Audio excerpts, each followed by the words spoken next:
Hello everybody, welcome to the Hills Quarry Products dig at Cerney, Wick. Now this is an amazing dig. We've got 3 weeks here and we're at the end of the first week.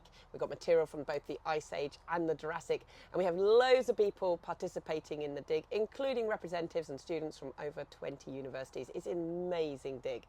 Now, amongst all those different people, we have Sally Poyton. Hello, Sally. Hi. Now, Sally is an author and also an artist, and you love mammoths, don't you? I am partial to a good mammoth, yes. You are a big mammoth fan. Now, Sally, you've been on the excavation actually helping dig and doing various different things for the last couple of years that we've been doing it. Yeah, I've been very privileged to be here. Yeah, love it. Well, you have also done a lot of the artwork. In fact, today we're wearing these T-shirts because team leader, or the project leader of the whole dig, who's really been the mastermind behind the whole thing, is Sally Hollingworth. He's here, represented here. Then you're represented here, another Sally, and obviously I'm Sally-Ann as well. So we're all got our representative. We've got the 3 Sallys on the site, and brilliant. And we've seen all sorts of your illustrations have been on lots of things as the students go around the site. Yep. Labelling what's there. Yes, and the last minute addition was having to paint a 4-foot mammoth hoopla, which was quite interesting to get in the car, but apparently it's gone down well, so that's good. It has, because we are all living on site as well, so we have a tented village, everybody's living here, and you need something, a bit of downtime, so we have this amazing mammoth hoopla, which is just brilliant, right on theme. And also when we did the dig last year, at the end of the season, we had an exhibition at the local museum in Cirencester, which is the Corinium Museum, well worth going to if you are in Cirencester, really good museum. We had an exhibition there, and you were also involved in the artwork on that too, weren't you? Oh yes, I was very fortunate to be asked to create some images for a mammoth trail, where you hunted different mammoths around the museum, and they wanted it to be with the theme of the museum, which is obviously the Corinium Museum, which is all about the Roman town that was there, I think, the centre of the Roman British realm, wasn't it? Yes, it was. And so I got to do some images of mammoths as monks, mammoths as Roman soldiers in togas. I did a Medusa mammoth. And then these little children went running around trying to find said mammoth. So it was great fun and quite challenging. Trying to work out how to do a Tudor mammoth, for instance, was tricky. Yes. But we got there. You got there. We got there.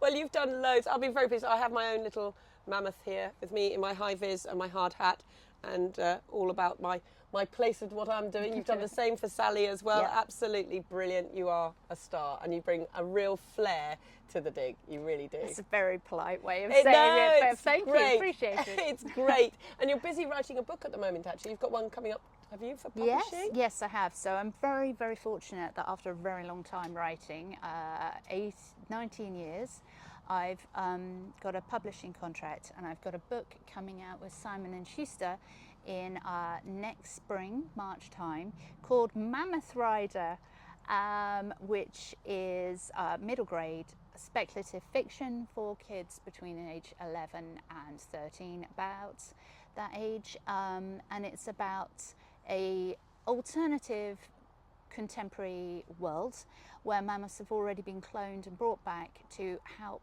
stop global warming, or at least help stop the rate of global warming by trudging the tundra and breaking up the permafrost, which is actually stops the permafrost from thawing and releasing methane gas into the air.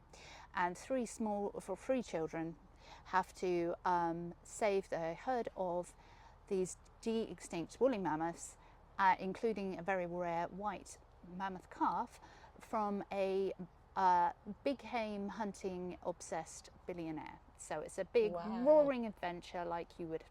Sounds like there's a movie in that, you know. Oh, well, that would be amazing, wouldn't it? That's quite impressive. That would be amazing. But I'm just very thankful to actually have it going out into the world, so that is lovely. So if you're into your mammoths, and you probably are if you're watching a lot of these things, and for the younger members watching these videos as well, as I said, they are live every day. We've got different participants who are dragged over here to operate the camera as well. We've got Ben, who's in charge today. Hiya, Ben. So basically, you know, if you've got somebody who would like to read that book. I think adults as well. I might have to read that. So plenty for you to look forward to in the future there. Sally, baby white mammoth. Now we can't guarantee this came from a white mammoth, but No, we can't. you have something rather special to show us. Yeah, this is We're going to get Ben to come on in stunning. and show people. Look at this. So I'm going to move it round as you talk. It actually looks a bit like a mammoth calf, which is really in theme because it is from a mammoth calf. This is a tooth, and they believe this tooth is from a baby mammoth, probably between 4 and 6 years old. It's a DP3, which is a deciduous premolar. We don't know if it would have come from the top or the lower jaw, but as you can see, we've got some sticky up bits, which looks like the trunk if it's upside down, and these bits, these are the roots that would have gone into the gums, and you can see that there are ridges on it.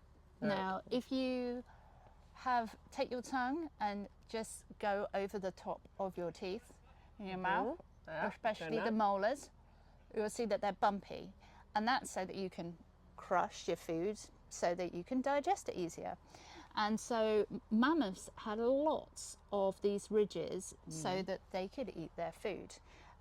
We don't actually know which species of mammoth this is yet. We suspect a steppe mammoth because we have a lot of steppe mammoth things coming up, but on this site we have like a wealth of extinct elephant species.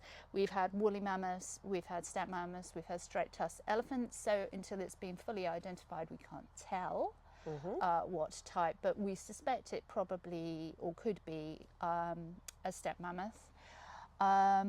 Steppe mammoths were unlike that. This is a very small one. Ben, come back in. Ben needs to come and have a look at the very small. This is quite small. It's my emergency mammoth that's always in my handbag.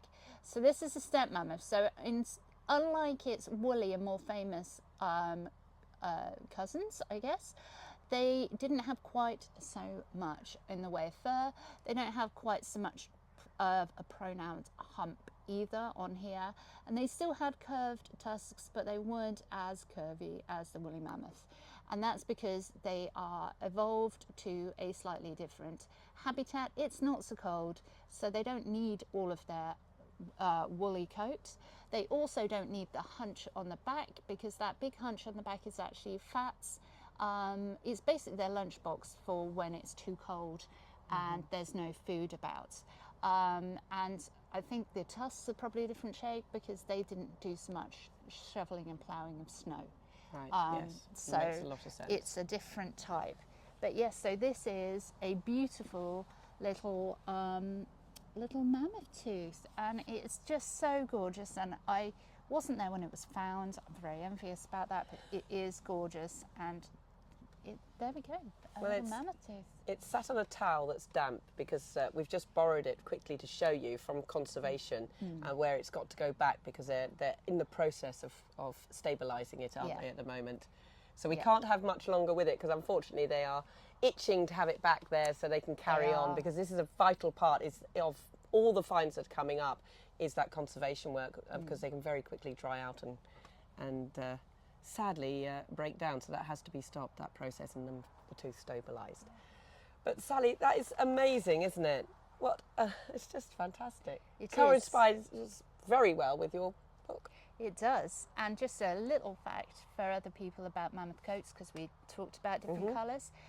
From the mammoth DNA that they've actually extracted, they do believe it's possible that mammoths came in all the same colour, variations of hair colour that humans do, because they share the same kind of genetics for hair colour as we did. So they could have been like blonde and grey and ginger and every colour of mammoth. We've never found one in anything but russet so far, but it is possible that they came in different colours. That is fantastic. There's still so much to discover, and the one thing we are finding out about this site is how many questions we are asking. Every time we find something, it turns everything else we knew pretty much on its head, and we're asking more and more questions about things, and it's all a huge discovery.